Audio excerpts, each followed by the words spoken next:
Okay, so let's talk about another trend in terms of physical properties of elements across a period and down a group. Now, this particular trend is known as ionization energy. And the definition of ionization energy is given. It is the energy required to remove an electron from a ground state gaseous atom. All right?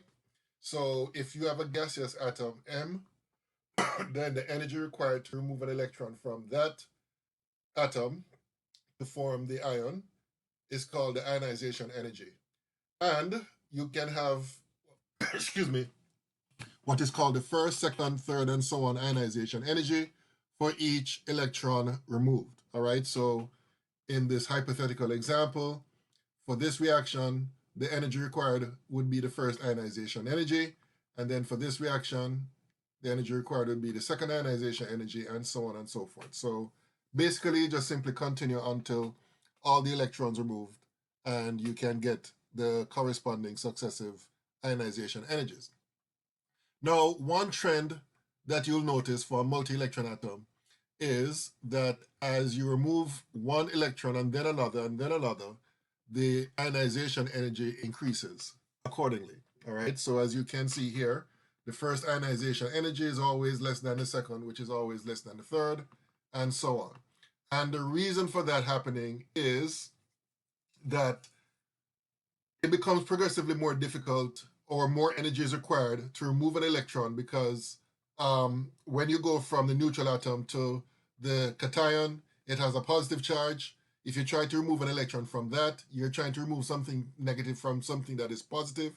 So therefore, more energy is required. So therefore, as the positive charge increase with the removal of subsequent electrons, the ionization energy will increase because you're trying to remove something negative from something that is increasingly positive. All right. Another thing that is noticed is that there will be a large jump in the ionization energy after you have removed the valence electrons. And the reason for that is very simple. Basically, the valence electrons are the one on the outer shell, and those would be the ones that would be furthest away from the nucleus, and therefore they would be the ones that would be more easily removed. So therefore, the ionization energy required for the valence electrons would be relatively lower compared to the ionization energy required to remove the core electrons, which would be closer to the nucleus.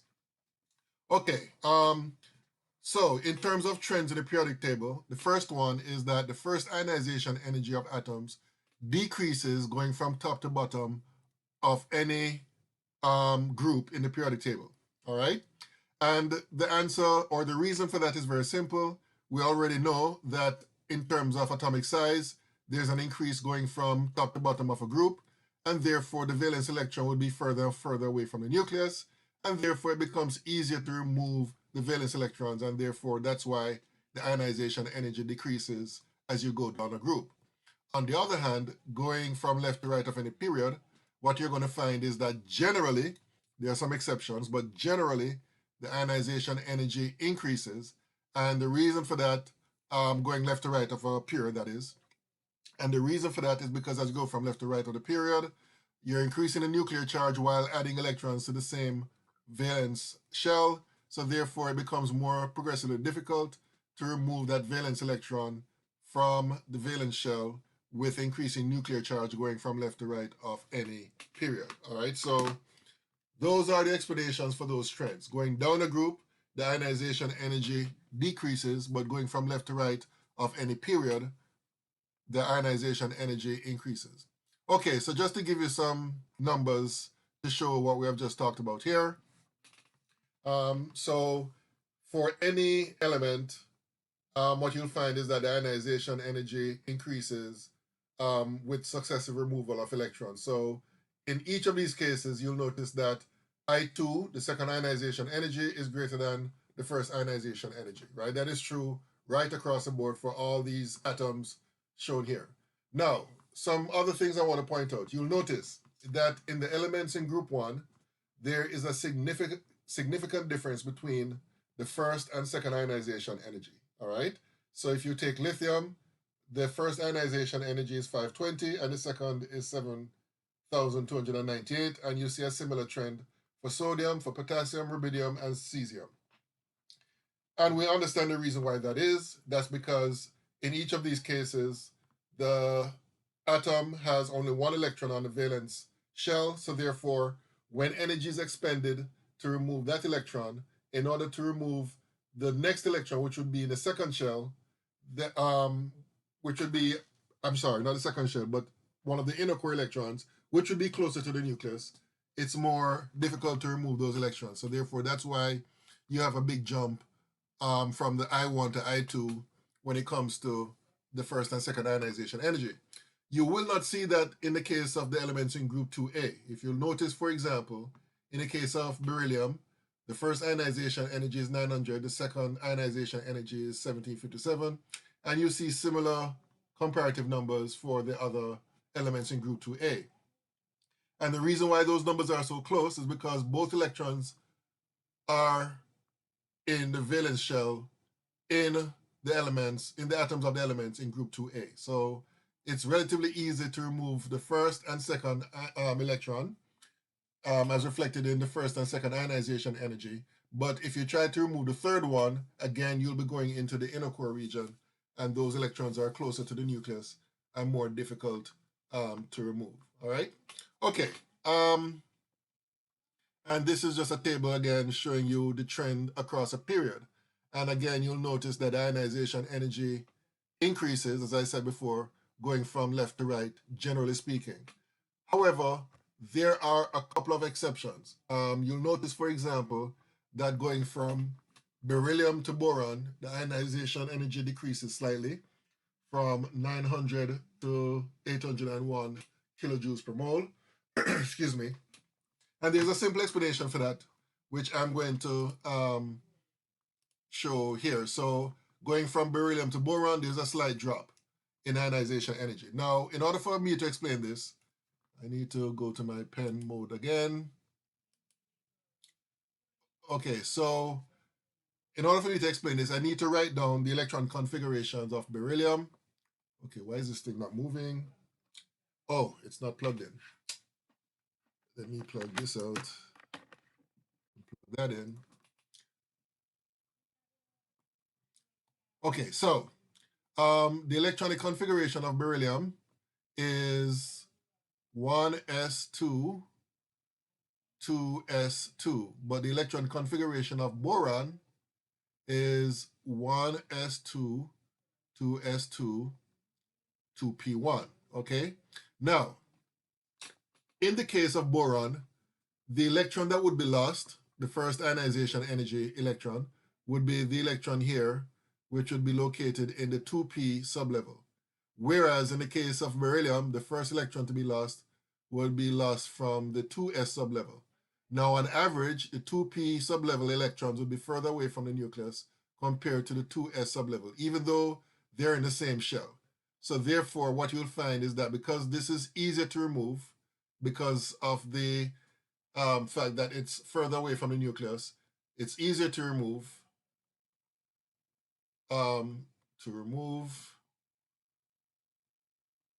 So therefore, its ionization energy would be lower, slightly, all right, compared to the first ionization energy in the case of beryllium, all right? So that explains why there is a dip or a slight decrease in the first ionization energy going from beryllium to boron. And for a similar reason, there's a slight decrease in the first ionization energy going from magnesium to aluminum. The only difference is that the s and p orbitals concerned would be located in the third shell, whereas in the case of period 2, the electrons that we're concerned with would be in the second shell. Okay. Another trend or another deviation from the trend of an increase in ionization energy going left to right is the comparison. If you look at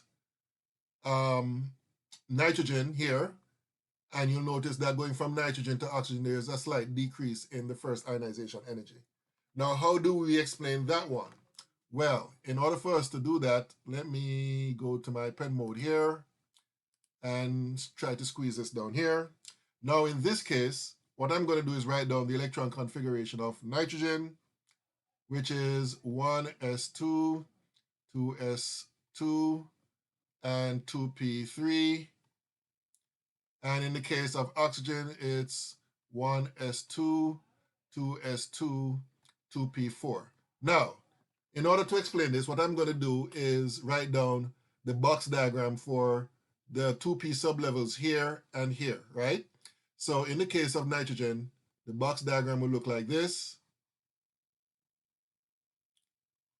where you have 1, 2, 3 electrons in separate 2p orbitals. However, in the case of oxygen, for the 2p sublevel, the box diagram will look like this. 1, 2, 3, 4. All right? So the reason why oxygen has a slightly lower ionization energy, first ionization energy compared to nitrogen, is because you have 2 electrons here sharing the same orbital, and there will be some repulsive force between them. So repulsion will occur between those 2 electrons.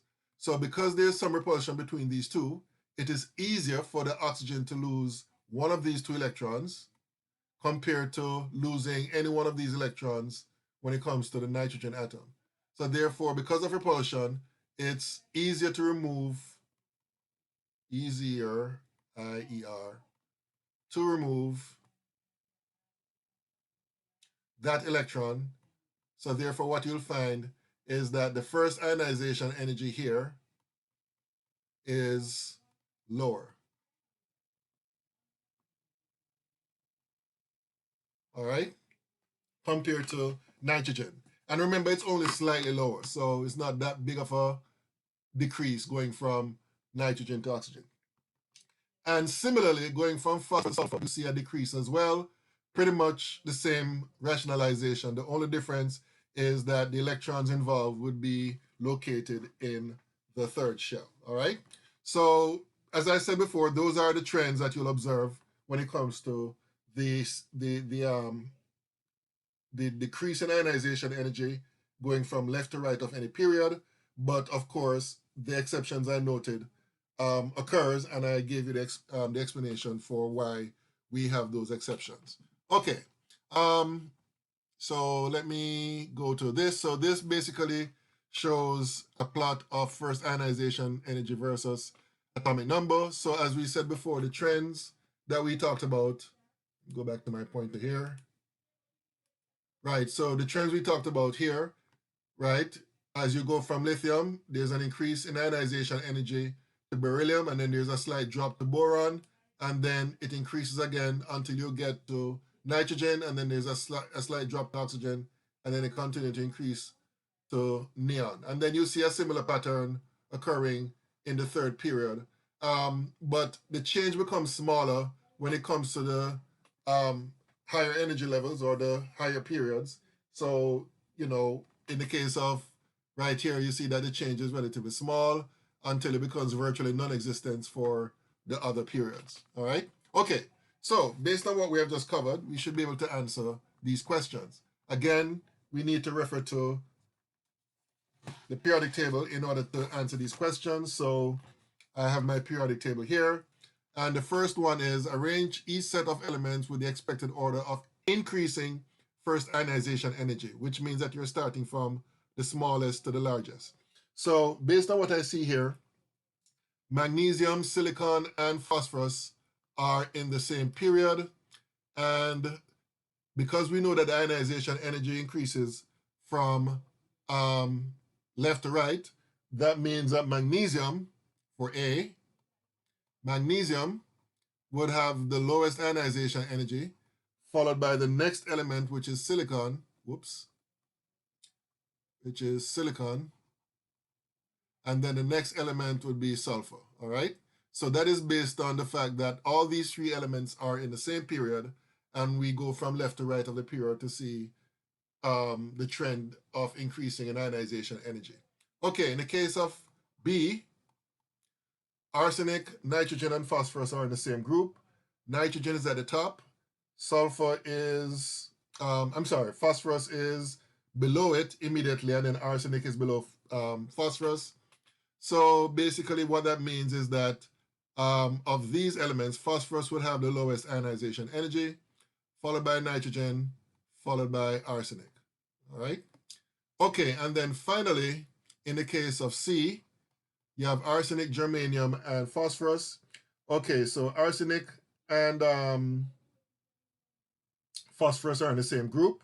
So obviously that means that because phosphorus is at the top and arsenic is below, arsenic would have a lower ionization energy compared to phosphorus. And when it comes to germanium, germanium is, let me see where germanium is. Germanium, where's germanium? Germanium. Oh, germanium is exactly to the left of arsenic. So what that tells me is that germanium will have a higher, hold on, wait a minute. What did I just say? Arsenic will have, let me see here. Arsenic will have a lower ionization compared to phosphorus, but germanium will have a lower ionization energy compared to arsenic because germanium is to the left of arsenic in that period. So I'm going to put germanium here. Okay, so that's the answer for these questions. Okay, continuing, the next trend we're going to look at is electron affinity.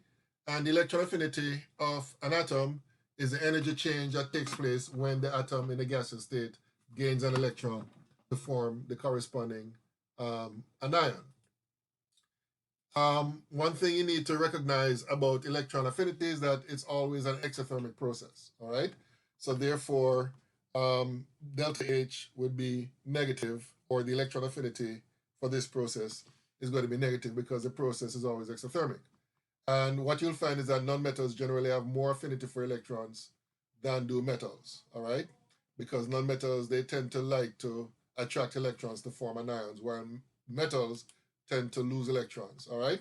And what you'll find is that electron affinity generally is more negative or less positive going from left to right of the periodic table, and also going from bottom to top of any group, all right? So going from left to right of any period, the electron affinity will become progressively more negative, and going from bottom to top of any group, the electron affinity will become progressively more negative as well. And that's all I'm going to say about this. I won't go into any finer details as to the reason why, but I just show you these numbers here just to show you what we're talking about here when it comes to it. And again, you know, it's a general trend. There are some exceptions when it comes to electron affinities, but generally speaking, that's what you observe. So if you look at, for example, period 2 here, lithium is minus 60. Apparently beryllium cannot be measured, but it's greater than 0. So this is already bucking the trend. And then you see here boron is minus 27. And then you see carbon is minus 154, and so on and so forth. So this is not an exact linear trend, so to speak. And there are other situations or other trends that you'll notice here for going from sulfur to chlorine and selenium to bromine and so on. Okay, so that's all we're going to say concerning